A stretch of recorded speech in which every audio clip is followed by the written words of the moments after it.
Good morning, everyone. Well, amazing things happening here in Kentucky. That's all I have to say. I'm a bit blown away by it. I want to get in a car and not gonna do it. I got my spiritual highs right here. Oh, yeah, what is that? Okay. It's amazing to me on how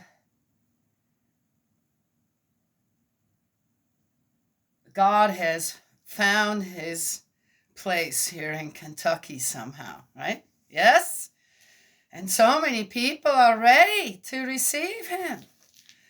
Amazing to me, young people, right? Yes, people at a time in their life where they have to make decisions. They're making decisions, right?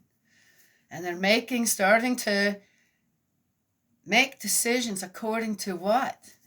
God's point of view? Okay, I'm not sure what actually is happening here in our state, but it's a beautiful thing.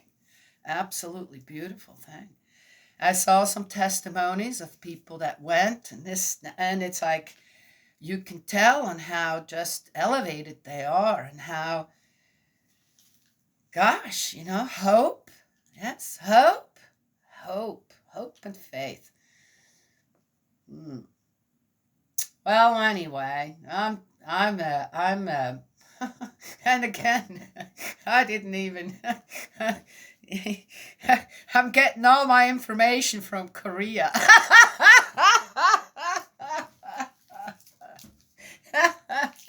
From a friend.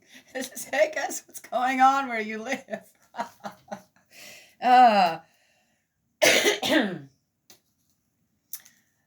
Yes, spiritual highs. We'll see what people are going to do with it, right? Yes? We'll see where it's going to go. Yes? Interesting, throughout the whole thing, still, I don't know who's preaching or whatever, or how, is it just people getting together and sharing? Suddenly, this recognition of, right? Yes, the one. So we are here in Leviticus, and again,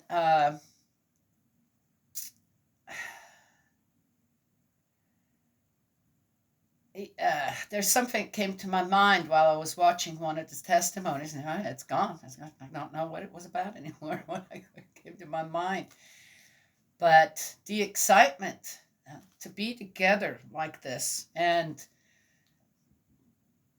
the one thing I loved about the testimonies and on how this revival is going, it is about God. Yes.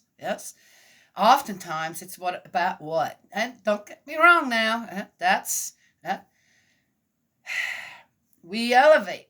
We move forward with our relationships when it comes to try to build a relationship with God. And it often starts with what? Stories from the Bible, right? Yes? To acknowledge, right? Spirit life. And then, then there's Jesus. There's Jesus to meet. Yes? And to start understanding what his life was about, what he gave to humanity, to mankind. And then it goes forward to, can we actually, are we ready to receive God, the creator of it all? Yes? And then, how do we live our life? How are we supposed to live our life? Right? Well, anyway, amazing. It's happening right here where I live. Yeah.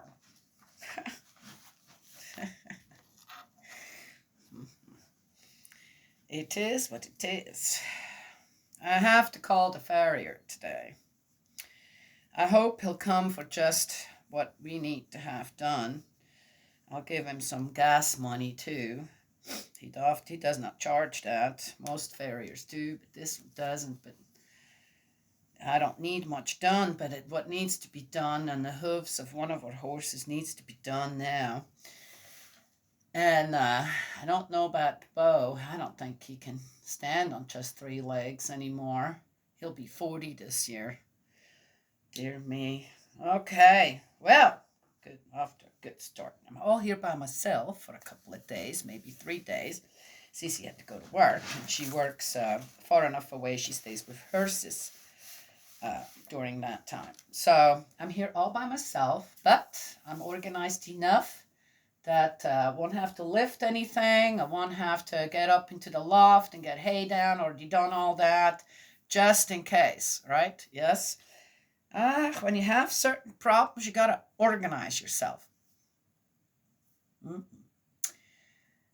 That's the thing, right? When you suddenly become a part of this just incredible movement of it is the Holy Ghost. It is the Holy Spirit that's moving in Kentucky right now. Then you have to also remember you got to get organized. You get organized so that you don't lose suddenly, right? That gift given to you, right? Yes? Anyway, okay, we'll see what else happens. Amazing. All right, we're in Leviticus 9. The priests assume their functions. I find it interesting, too, that yesterday I talked about the importance of the priests on their foundation then to give to the people in the way that I explained it. For things to move forward at a stage like this, say what's happening here in Kentucky, I hope the people are prepared, right? That it doesn't just sicker into the sand and it just comes and goes like a trend.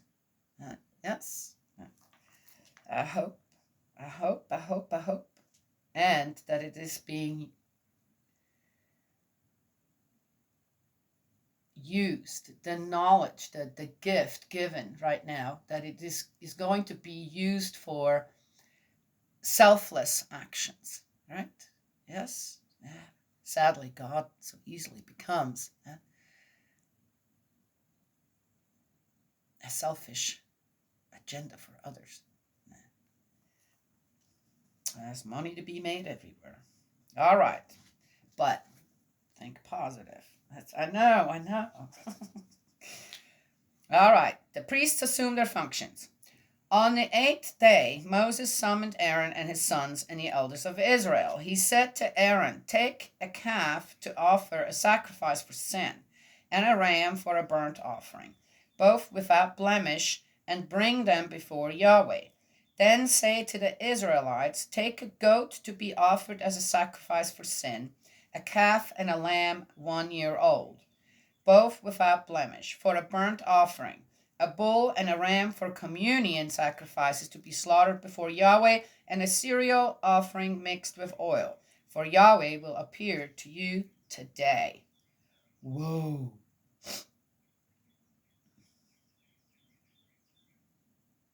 Wow. What does that remind you of, right? From what we've talked about just before.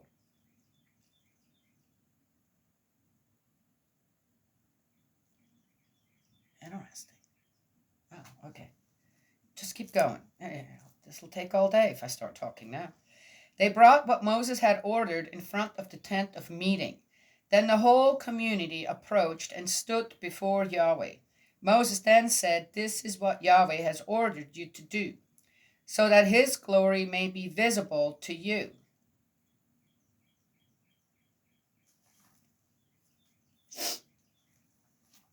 Moses then addressed Aaron. "Go to the altar and offer your sacrifice for sin and your burnt offering, and so perform the rite of expiation for yourself and your family. Then present the people's offering and perform the rite of expiation for them, as Yahweh has ordered." Aaron went to the altar and slaughtered the calf as a sacrifice for his own sin. Aaron's sons then presented the blood to him. He dipped his finger in it and put some on the horns of the altar, and then poured the rest of the blood at the foot of the altar. The fat of the sacrifice for sin and the kidneys The mass of fat over the liver he burned on the altar, as Yahweh had ordered Moses, and the meat and the skin he burned outside the camp. Such a tedious, in a way, the same, exact the same.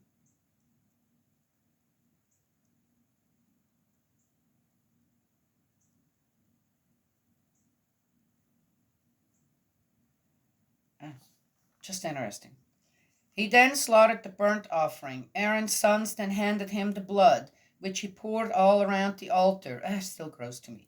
They then handed him the quartered victim and the head, and he burnt these on the altar. He then washed the entrails and shins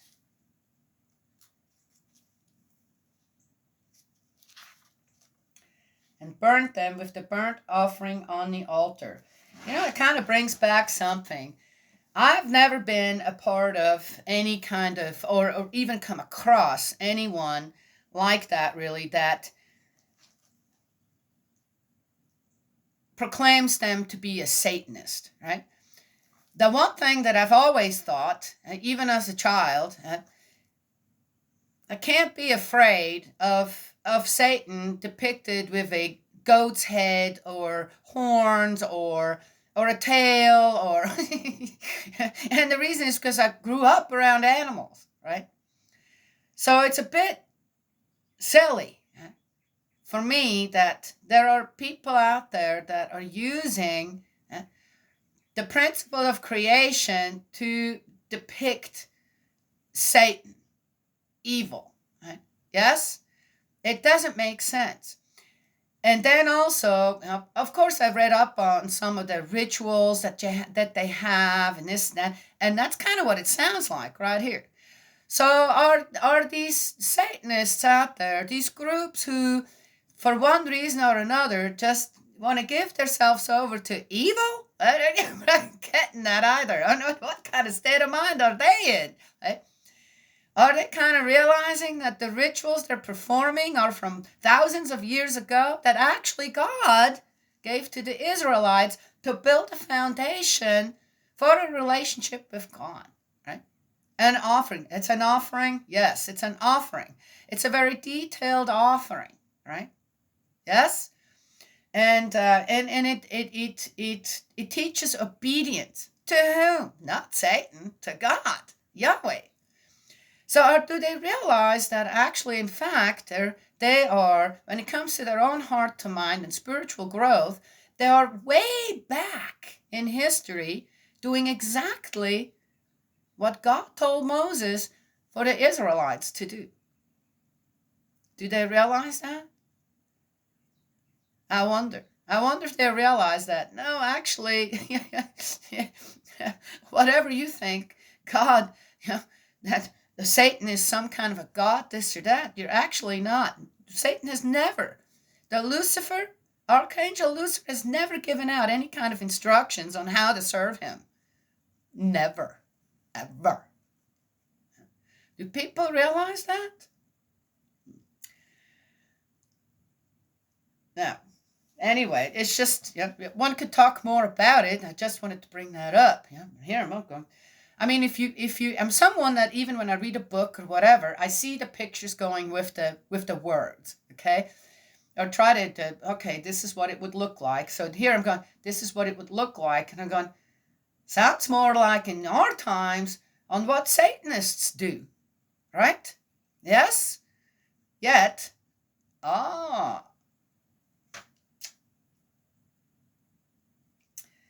it amazes me always on how nobody is ever left behind.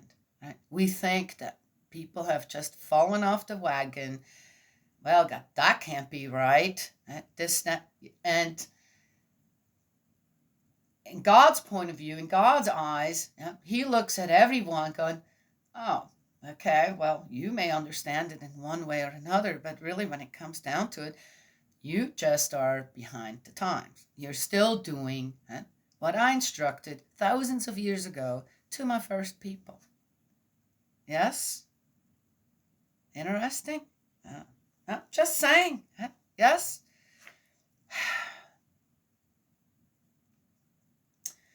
There were many instances in my life where I came across something that the people were very destructive to themselves. And the conversations would happen, and eventually, I'd say, well, would you like to hear what I have to say about it? Well, yeah. And then explain to them, well, the reason this is happening to you, the reason you're doing this to yourself is because you're not informed. You don't know. You either don't know yourself, or you don't know science, or you don't know about the creation, or you don't know about spirit, right? On how spirit works. And it always seemed like this eye-opener to the people. Right? Since these are kind of personal things, I can't really get into, I'm not going to get into it any deeper. But always interesting on how suddenly they awaken to the fact that, oh, I'm not destructive, really. I'm not trying to hurt myself because that's what I want to do. It's because I don't understand. I don't understand it. I don't have the knowledge to actually know what truth is and what false is. False truth. Being pulled in by something or someone, and then replicating what they're doing, not realizing that, no, they're not actually doing what you think they're doing. No, you're feeling this way because you have a greater heart even then. Right? Yet, because of sensitivity, so strong, so ingrained, right? One tries to subdue that rather than learn how to live with it. Yes? Right? Okay. Well, a lot of depression and anxiety happens exactly that way. First, it starts spiritually. Then it suddenly manifests itself physically somehow. Right? Yes? We all know about that. Well, anyway, so let's keep going. So, again, okay, well, if you come across someone who says, well, I don't believe in God, I do this, well, you know what? Let's go to Leviticus and read up Exodus and Leviticus and read up what you're doing. You're actually serving Yahweh in a way, right? Yes? All right.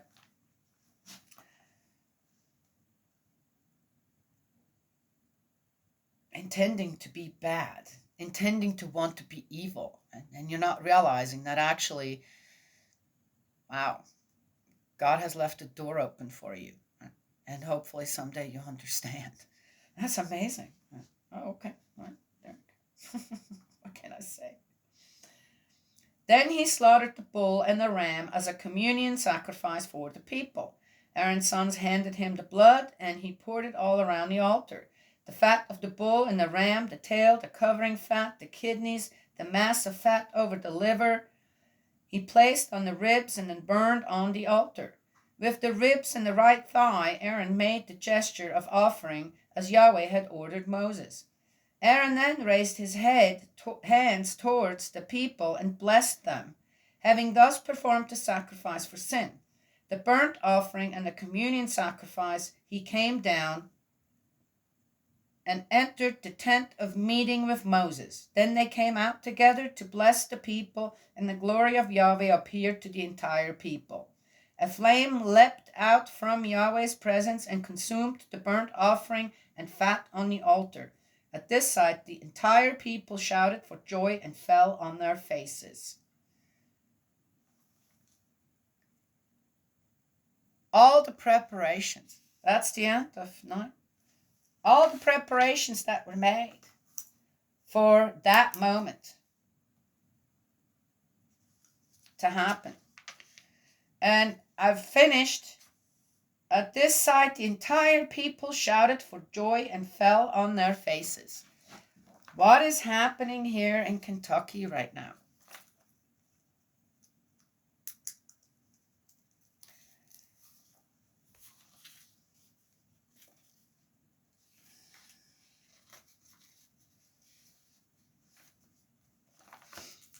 I believe, and again, one has to have my experiences, knowledge of the true parents, the second coming. I believe that true mother, who is also representing the Holy Ghost on earth right now, Eve, the restoring Eve, true mother, I believe that she's visiting Kentucky right now, together with God. In spirit, she's not here physically.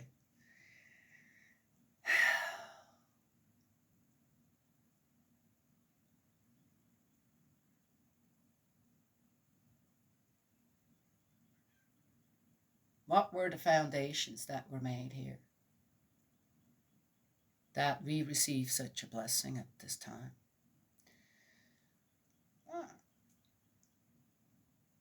Wouldn't every state in the United States,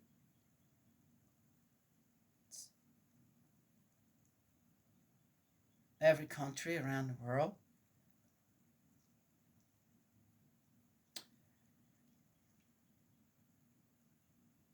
love to have a unique and spontaneous revival like that, where your heart is just touched?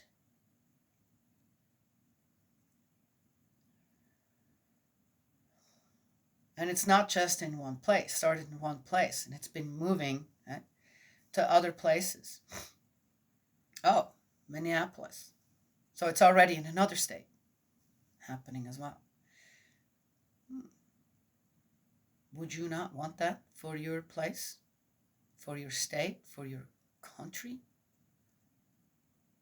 How to make that happen? I don't have the answer to that. I really don't. All I know is that something was prepared. Something just went right, 100%.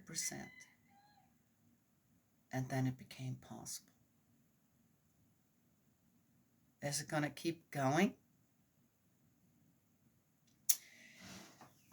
You know, when I mentioned, right, after the head, presenting the head and the horns and the this and the that, and then I mentioned the Satanists, who kind of do whatever they're doing with, and they burn things. And as I said, I've never been to any kind of thing like that, or even I've never even talked personally with someone who's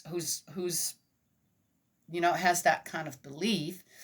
All my knowledge just comes from hearsay and reading on it, and yep, that's about it.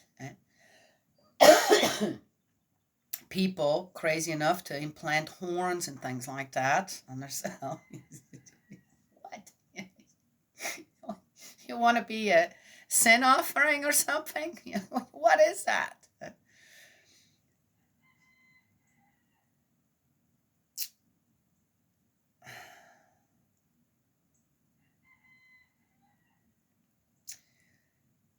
To see it, no matter how hard people try, you're going to end up doing things on the side of good. Or at least you're starting some kind of a foundation where you're doing exactly what God actually had instructed a long time ago. In the physical, it's just in spirit. You haven't found your way yet. Yes? It's amazing to me on how, in a way, though it's hard to believe, right, when we see how much destruction human beings can actually do to each other all around the world, and abuse the weaker ones, right? Yes, it's hard to believe, and it's so widespread. It's hard to believe that really, underneath it all, right, good is still winning. Regardless, it's still winning. Right? Yes, it's still stronger. I hope that we can keep that energy going and become strong, truly strong, so that it surfaces, right? And then really things can start, we can start to restore, right? Yes, in the physical. Right?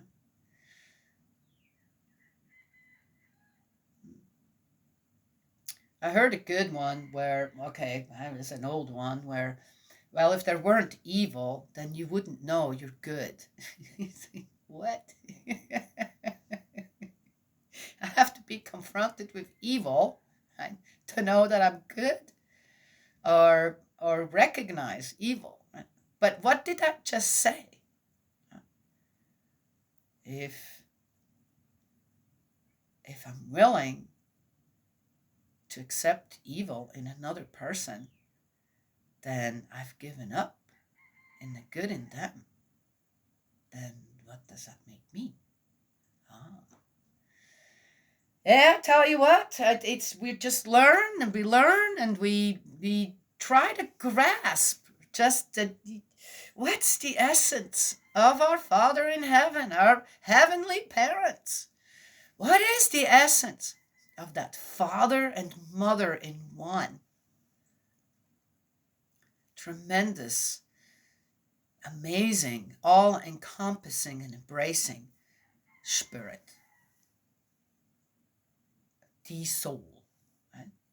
I know that people talk about, and I just had this. Okay, again, it's just my thought. Right? People talk about people, and that there's spirit, and then there's the soul. Okay, going. There's one soul, only one, and that is gone. God's soul. And if we are created in his image, then we share part of that one soul. All of us have that one common denominator. No matter who you are, where you live, what you do, it is there. Right? It's called the original self in all of us. Right? That makes sense to me. It doesn't make sense to me that we have a spirit and then a soul. That means we have like a double spirit or something. But that makes sense. And then the experience that I had while driving to work, I've shared that before, where there's this mass and I recognize it as God. And there's all these little lights going, right? And there's a few, just a few, 2 or 3, really slowly. I mean, in really going back to that mass. I'm going, what is that? What are you showing me? He says, so many leave, so few come back. And it was like this just absolute, I was in pain. My heart was in pain. I was in pain from head. I don't know how I got to work. Well, in any case, and so that came back to my mind after I had this thought of spirit and soul. And it just confirms to me, yes, there's one great soul in the universe. We're all connected to that one great soul.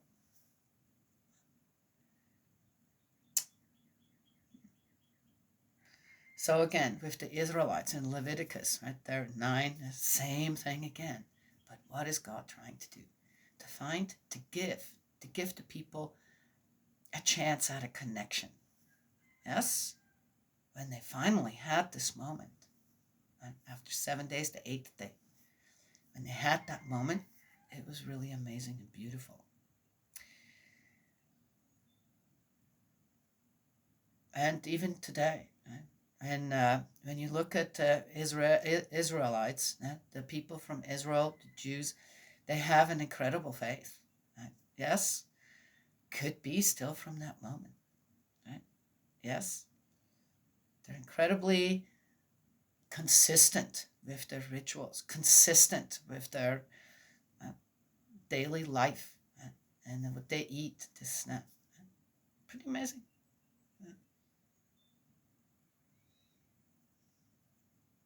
Anyway, that's what I wanted to share this morning. God's love and blessings always. May He protect you, and I will talk to y'all another time.